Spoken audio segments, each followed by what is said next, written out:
Olá, gente, falando aqui Elvis Tavares, que sempre comento sobre música gospel, sobre a história da música gospel, sobre o lançamento de discos e sobre músicas que fizeram sucesso na música cristã contemporânea, seja ela nacional, seja ela internacional. A gente sempre comenta sobre isso aqui.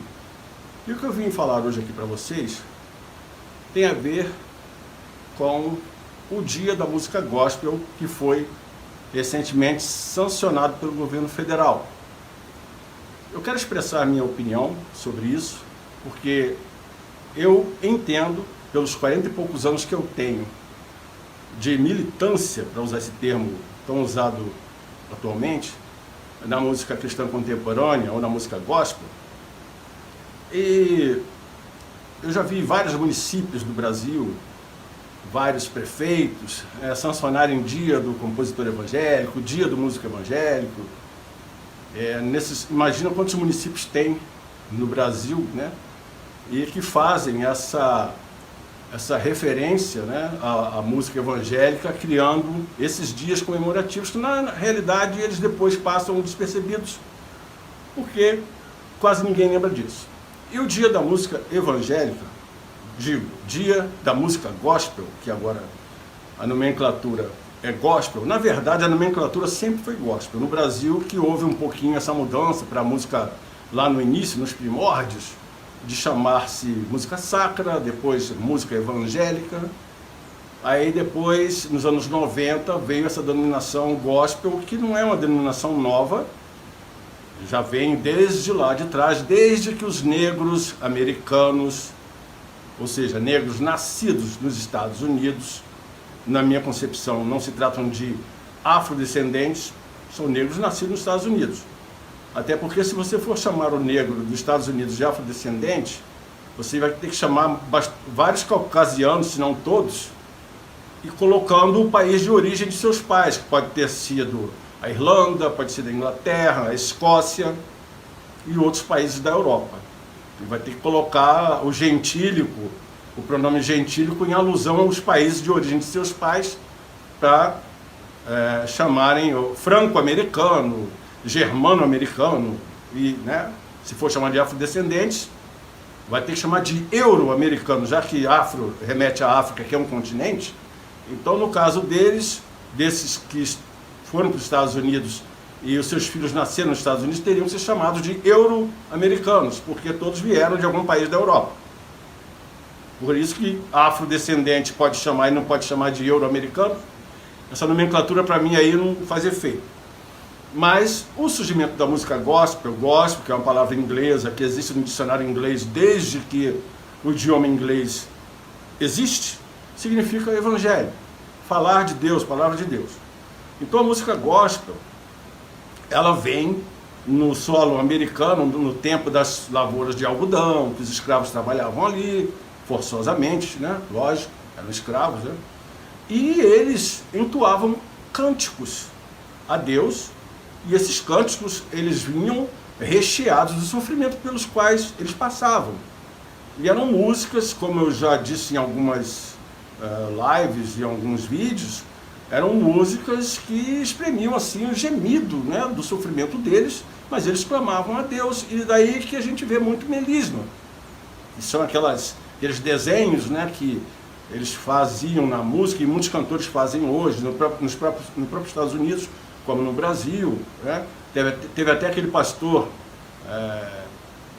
zoando, vamos usar essa palavra, zoando cantores que, na opinião dele, desse pastor, esmerilhavam a música, né? Enfim. Mas o gospel veio dali e a coisa foi crescendo e foi adotada tanto quanto por negros, que já não eram mais escravos, depois da libertação, depois de Abraham Lincoln, que promoveu isso principalmente na Guerra Civil dos Estados Unidos, né? Ele defendia bastante a libertação dos escravos.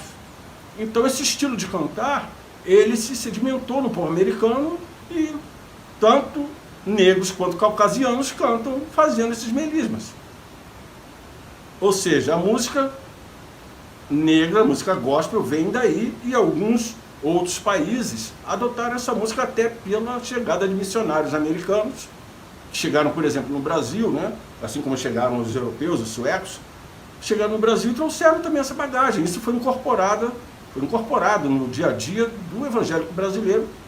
Só que por muito tempo, esse estilo de cantar gospel com esses melismas não eram vistos com bons olhos pela camada eclesiástica da igreja brasileira. Isso foi ser rompido somente nos anos 80, principalmente com Álvaro Tito gravando pela Polygram e cantando músicas com melismas. Foi até muito combatido, mas depois ele abriu, escancarou a porta e vieram os outros fazendo melisma, como Matos Nascimento e vários outros por aí, né? Então, voltando ao dia da música gospel, não, é um dia para mim como outro qualquer, porque daqui a um tempinho não vai ser mais lembrado.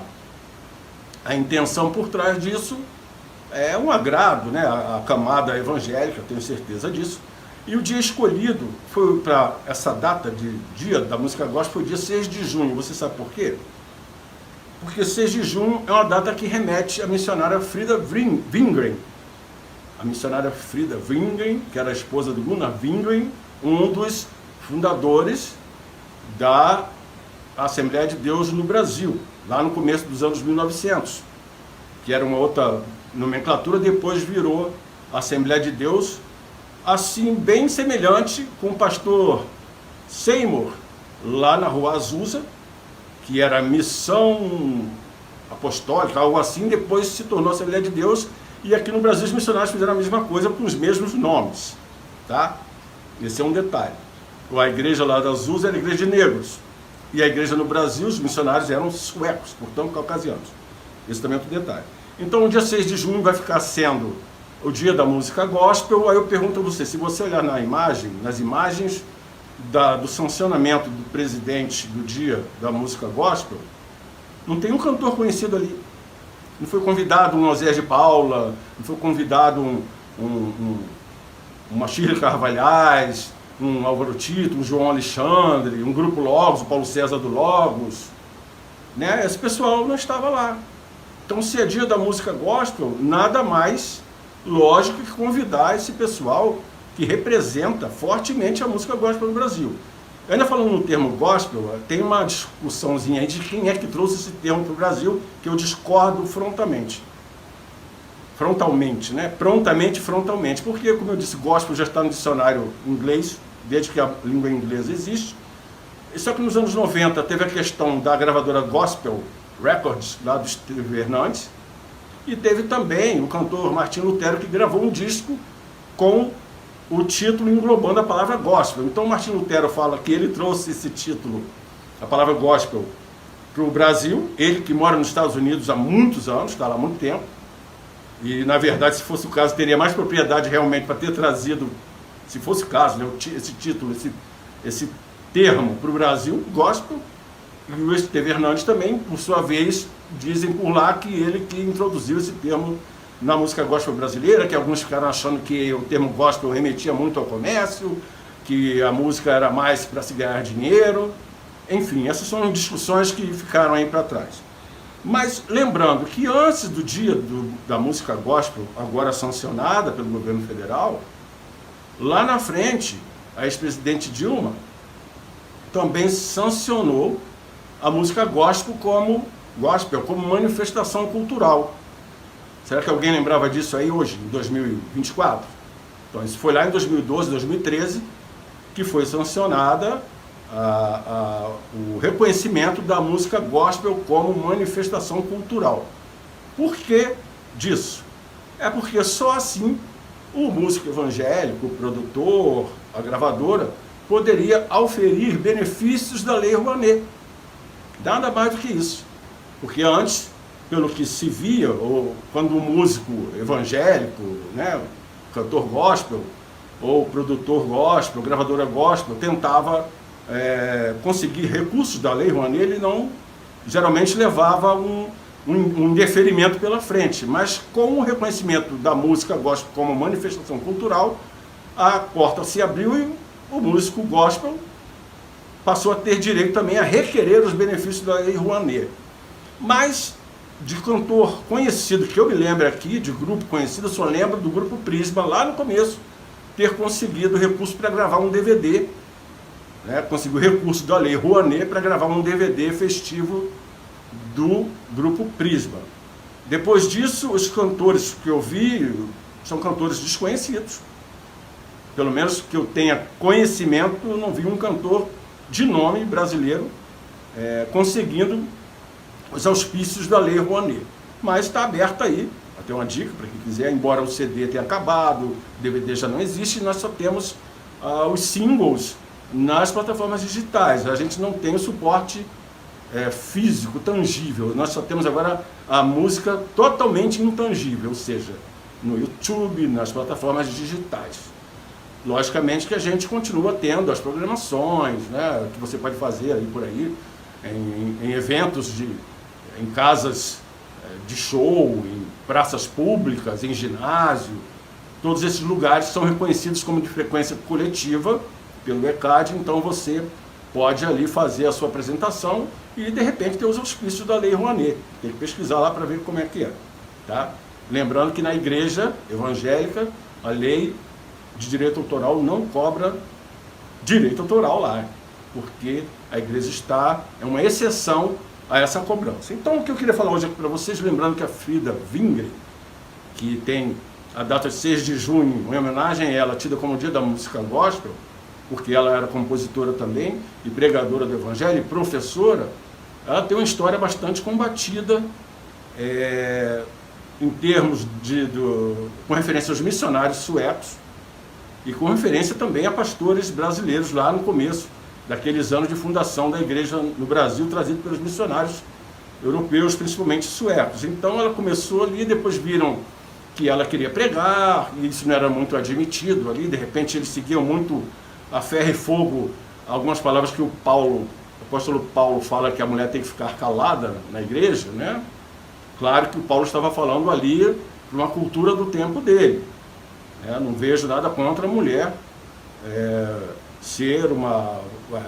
dar uma aula, uma professora de teologia e tal, enfim. Mas a Frida Wingren foi muito perseguida por isso e teve que sair do Brasil, né, que ela dava aula até em presídios masculinos, e houve várias histórias correram por debaixo dessa ponte, aí você pode pesquisar. Então a Frida teve que voltar para a Suécia, passou um tempo lá e depois ela resolveu voltar para o Brasil para continuar o trabalho dela, mesmo a contragosto da direção da igreja, né? Principalmente dos missionários suecos que estavam nessa direção na época, e a contragosto também de pastores brasileiros. Então ela tentou voltar, estava numa estação na Suécia para ir para Portugal, para vir para o Brasil, e ela foi pega, vamos dizer assim, na estação, e já colocaram nela uma camisa de força e a internaram no hospício. Depois de um tempo ela morreu nova, 40 e poucos anos, tá? Já estava meio doente, enfim.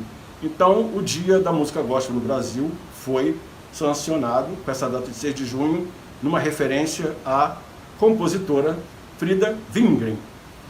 Então era isso que eu queria trazer para vocês aqui, com referência a esse dia da música gospel, que para mim, eu que, como eu disse, já estou há mais de 40 anos nisso, sou um compositor, sou cantor também, sou produtor, escritor, já fiz programa de rádio falando sobre a história da música gospel, estou aqui de vez em quando nos vídeos aqui no YouTube ou no Instagram falando com vocês sobre música gospel.